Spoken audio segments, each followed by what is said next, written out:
Maisha, I never noticed she was a man. I never did.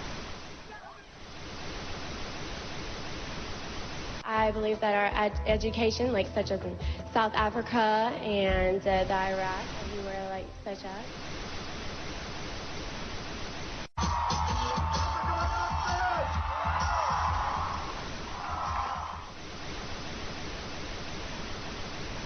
Platform 8 for the 2228 Southern service to Istanbul via Lewis.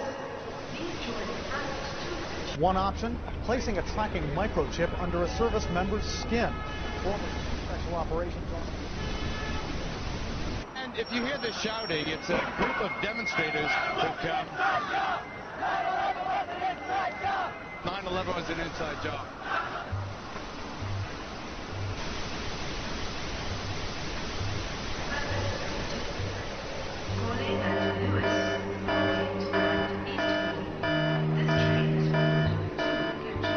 It's no longer a theory. What I'm about to say is fact. The secret organizations of the world power elite are no longer secret. They have planned and are now leading us into a one-world communist government. Well, there have been extraordinary scenes in Berlin tonight as thousands of people gathered to hear Barack Obama deliver key foreign policy speech on his current European tour. The Democratic presidential hopeful laid out his vision for America's place in a new world order, in a new world order, in a new world order. It's not a new idea. President Bush talked about it back in 1991. It is a big idea, a new world order. President Bush said, and it's a phrase that I often use myself, that we needed a new world order. There's a need for a new world order. I call upon all states to join ranks in order to found the new world order of the 21st century. We have before us the opportunity to forge for ourselves and for future generations a new world order. When we are successful, and we will be, we have a real chance at this new world order. And people talked then, in 1990, of a new world order. And the question for us is how we meet and master all these challenges to ensure that Britain enhances its competitiveness in the process and realizes what I believe is our destiny of success in this new world order. So, in conclusion, ladies and gentlemen, a new world is emerging. It is a new world order with significantly different and radically new challenges for the future. And people better understand that they mean exactly what they're saying. It's a new world order they're trying to create, and they're trying to do so not only without approval or consent of the government in this country, but despite the popular will. This is a straightforward assault by the elitists in this country. There is a global meltdown coming. It is a global depression, and one world currency and one world financial system is the end game. China said last week they want one global currency. France said yesterday or the day before that they want one world order, a new world order, at the end of this event.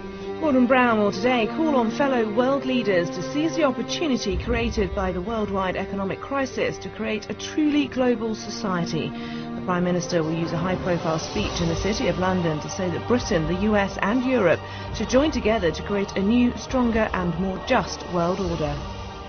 This engineered collapse is there as a massive problem for which you offer the solution, and the solutions are the infrastructure we've been predicting all this time, including the World Central Bank. The goal of this manipulation, and has been for a very long time, is to get the world's population to see as a good idea, or the only option in given circumstances that are manipulated into place, the creation of a one-world government, a world central bank which would administer all financial transactions on the planet, a world currency, and a microchipped population linked to a global computer. The wealthy elite who have the money and the power know that if they can create a one world global social system, that they can control the central authority.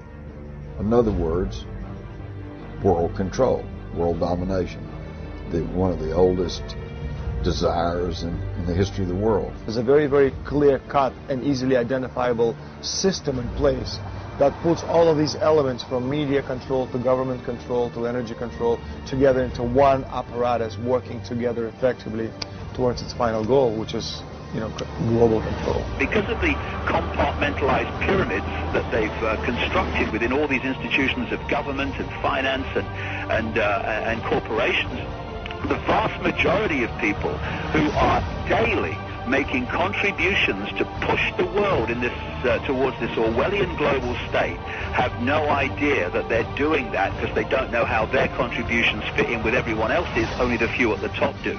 Most people don't have a clue that unelected private bankers actually control the governance of the world.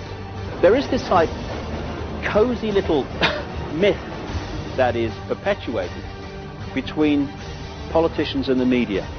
The media report the world as if presidents and prime ministers are the final arbiters and decision makers in the world, which means that the people above the level of presidents and prime ministers that really make the decisions, they're never looked at or exposed by the mainstream media because they're not accepted to exist.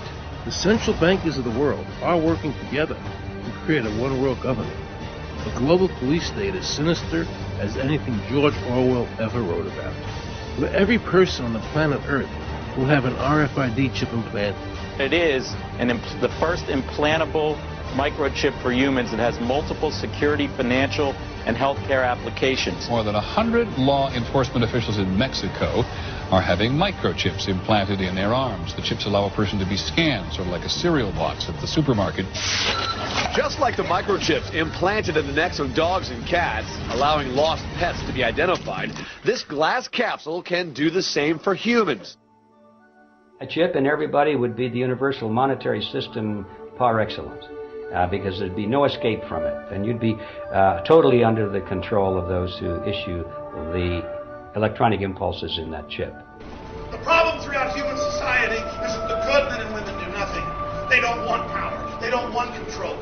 They want to lead a leisurely life. They want to spend time with their family. They want to lead simple lives.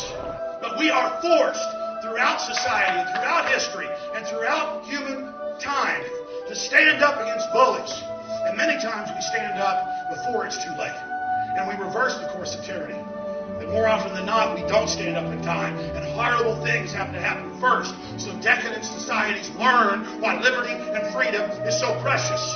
If you think you don't like the situation now, then think what you're going to face a little way down the road. And more than anything, think of what your children are going to have to face. Because you think we live in a controlled society now, this is nothing compared with what they are going to have to live in. So in terms of parents who are listening to this information, I would say this. Go and look your children in the eyes and tell them that you can't be bothered, or you're too frightened to do anything about it. You're too frightened to get involved. Too frightened to get involved in being another conduit for getting this information further and further expanded into the public mind. That you're too frightened to get together with others to stop cooperating with this system and to not be intimidated into coming into line, which is a bit like coming into line in a concentration camp and thinking it will be okay. As long as you stay in line and you do as you're told, you'll be fine. And then you realize at the end of it, well, actually, it ain't fine. And if you'd have all rebelled earlier, then you wouldn't be in the situation you're facing now. The point of mathematics alone ought to let us see where the real power is here. There are billions of people, 6 billion, nearly getting on to 7 billion on this planet, who are being manipulated. There are, in full knowledge of what they're doing, a relative handful of those who are doing the manipulating to the end that we're talking about. They think they've beaten us. They think that they're going to have their way with us. And I'm here to tell them they're not going to have their way with us. We are going to defeat them. You guys aren't going to be able to get away with your New World Order, sir. Talk about Bill. You know what New World Order is. You will never get a New World Order. Never. National sovereignty will prevail. The New World Order is going down, sir. You can laugh. Wake up, people. Wake up. Research the New World Order. This is important. Look it up. Investigate it. Your New World Order will fall. Humanity will defeat you.